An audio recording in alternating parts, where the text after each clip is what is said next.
Salut à toutes et à tous et bienvenue sur Psyturie Idées, la sous-émission qui s'intéresse aux grands débats philosophiques et politiques qui nourrissent la réflexion des mouvements sociaux. Et aujourd'hui, on va parler des animaux dans l'histoire de la pensée politique. Et si je parle d'histoire, c'est parce que la question de savoir comment considérer et traiter des êtres vivants intelligents qui vivent sur notre planète, c'est un questionnement qui remonte à longtemps.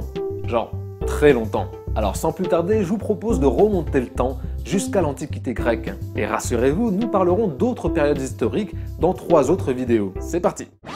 La plupart des discussions sur le traitement éthique des animaux dans la philosophie occidentale commencent avec Pythagore, né sur l'île grecque de Samos aux alentours de 570 avant Jésus-Christ.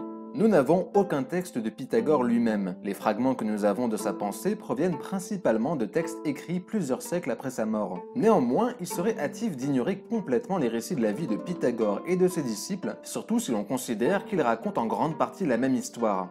Au-delà de son théorème, Pythagore est célèbre pour sa croyance en la réincarnation. En d'autres termes, il croyait que l'âme est immortelle et peut être transférée à l'infini à d'autres créatures vivantes. Compte tenu de sa croyance, Pythagore croyait qu'il y avait une parenté de base entre toutes les formes de vie, et ce qui signifiait que nous devrions montrer du respect à toutes les créatures vivantes.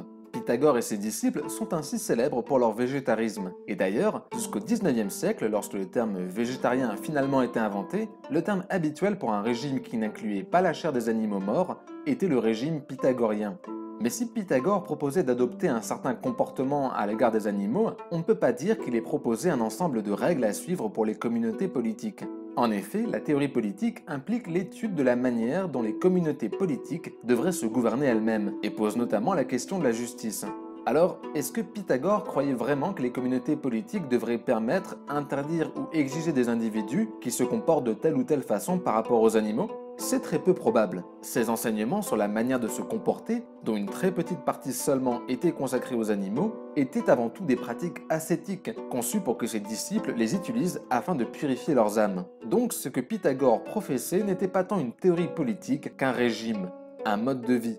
Contrairement à Platon, dont le célèbre ouvrage La République décrit ce à quoi devrait ressembler la communauté politique idéale. Pour Platon, la justice ne correspond pas simplement aux coutumes d'une société, ni ne découle de ce que les membres d'une société pourraient préférer à un moment donné. Pour Platon, nous pouvons arriver à une compréhension objective et intemporelle de ce qu'est la justice en utilisant le pouvoir de la raison. Il est important de noter que la raison ne nous fournit pas seulement la méthode pour découvrir la justice, mais elle nous fournit également une partie importante du contenu de la justice. Et pour Platon, la justice sociale consiste à ce que les individus agissent selon les rôles liés à leurs aptitudes naturelles. Cela implique une société très structurée dans laquelle certains produisent, d'autres protègent et d'autres règnent. Pour atteindre cette société pleinement ordonnée, Platon affirmait que la raison devait régner, et c'est pourquoi sa vision de la République parfaite est un système gouverné par des rois philosophes. Alors, quid des animaux dans tout ça? Il est vrai que Platon parle dans son livre d'une condition idéale dans laquelle l'homme ne mange pas d'animaux. Mais en fait, cette préférence pour le végétarisme est davantage basée sur des raisons de santé que sur des prétendues obligations envers les animaux eux-mêmes. Ainsi, Platon n'a pratiquement rien dit sur la question de la justice pour les animaux. Cependant, sa réflexion est extrêmement importante, en raison de l'accent qu'il met sur la raison. En effet, Platon a fait de la raison un élément absolument central au concept de la justice. Et c'est dans l'œuvre d'Aristote que nous trouvons donc la première prise de position directe avec la question de la justice pour les animaux, et notamment le motif pour les exclure de toute considération juridique et morale, leur irrationalité. Encore aujourd'hui, l'argument selon lequel les animaux devraient être en dehors des considérations morales et juridiques parce qu'ils manqueraient de raison continue d'être utilisé. Pour Aristote, toute chose a un but et est naturellement outillée pour l'atteindre. Dans le cas de l'homme, ses capacités morales et intellectuelles supérieures indiquent que celui-ci doit s'épanouir dans la cité. Contrairement aux autres animaux, l'homme est un animal politique, selon son expression, marqué par sa capacité de pouvoir penser de manière rationnelle, distinguer le bien du mal, le juste de l'injuste. Et donc, comme l'homme est le seul à pouvoir comprendre les règles de la cité, il devrait être le seul à posséder des droits. Cette idée que la rationalité commune aux hommes est le fondement de leur communauté et leur confère des droits naturels va être reprise par Zénon de Citium, le fondateur de l'école de philosophie stoïque. Chrysippe, le 3e chef de l'école stoïcienne d'Athènes, refusera d'ailleurs de façon explicite de rendre justice aux animaux sur la simple base qu'ils ne sont pas rationnels.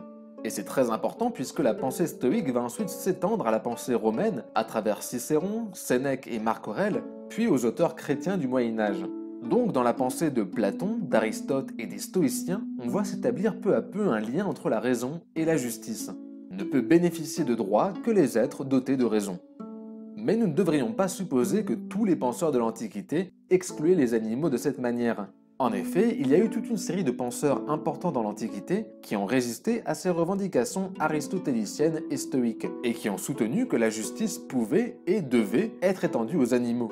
Car après tout, pour que l'exclusion des animaux fondée sur la raison fonctionne, il faut prouver deux choses. Premièrement, que la capacité de raison est une condition préalable nécessaire pour recevoir la justice, et deuxièmement, que les animaux en sont dépourvus. Et pour de nombreux philosophes de l'Antiquité, ces deux affirmations pouvaient être facilement démenties. Par exemple, Empédocle prétendait que la justice devait être étendue aux animaux parce que nous avions une parenté avec eux. L'élève d'Aristote, Théophraste, croyait également que tuer des animaux était injuste car ils possédaient un droit inhérent à la vie. Un certain nombre de penseurs de l'Antiquité ont également remis en question l'idée que les animaux étaient irrationnels. Le plus célèbre d'entre eux est sans aucun doute Plutarque, dont l'essai intitulé L'intelligence des animaux a remis directement en question l'idée que les animaux étaient dépourvus de raison. Pour le philosophe, le simple acte de désirer et de chercher des biens pour sa survie impliquait nécessairement un certain niveau de raisonnement, même s'il n'était pas aussi sophistiqué que celui des humains. L'attribution aux animaux d'une capacité à raisonner a permis à Plutarque de soutenir que nous avions bel et bien des devoirs de justice envers les animaux et que nous avions donc pour devoir de les définir et de les délimiter. Plutarque a d'ailleurs eu une influence majeure sur le philosophe Porphyre, dont l'ouvrage intitulé « De l'absence de nourriture animale » est l'un des plaidoyers les plus convaincants pour la justice animale dans l'Antiquité. En effet, le philosophe y développe une première version du concept de sentience, la capacité à ressentir, pour justifier la différence entre se nourrir d'animaux et se nourrir de plantes. Selon ces mots, comparer les plantes avec les animaux, c'est faire violence à l'ordre des choses, car ces derniers sont naturellement sensibles et adaptés à ressentir la douleur, à être terrifiés et blessés. Mais les premiers sont totalement dépourvus de sensations, et par conséquent, rien d'étranger, de mal, de blessant ou de nuisible ne peut leur arriver. Ainsi, pour Porphyre, la sensibilité et non la raison est cruciale pour attribuer la capacité à être lésé et recevoir justice. Encore aujourd'hui, la sensibilité est la raison pour laquelle de nombreux théoriciens politiques considèrent que le traitement des animaux est une question de justice.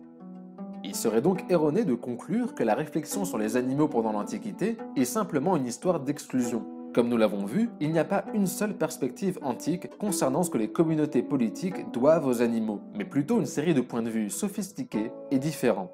Mais malgré la richesse des débats, c'est la position d'Aristote et des stoïciens qui va peu à peu s'imposer et marquer la pensée politique occidentale, notamment à partir du Moyen Âge. Merci d'avoir regardé ou écouté cette émission jusqu'au bout, j'espère qu'elle vous aura plu. Alors je n'aurais jamais pu faire cette émission sans l'excellent livre de Alistair Cochrane, Introduction aux animaux et à la théorie politique, publié par Palgrave Macmillan dans une série passionnante consacrée à l'éthique animale. Si vous voulez soutenir le travail de cette chaîne, n'hésitez pas à liker, commenter, partager et bien évidemment vous abonner. Et on se retrouve très vite pour la suite.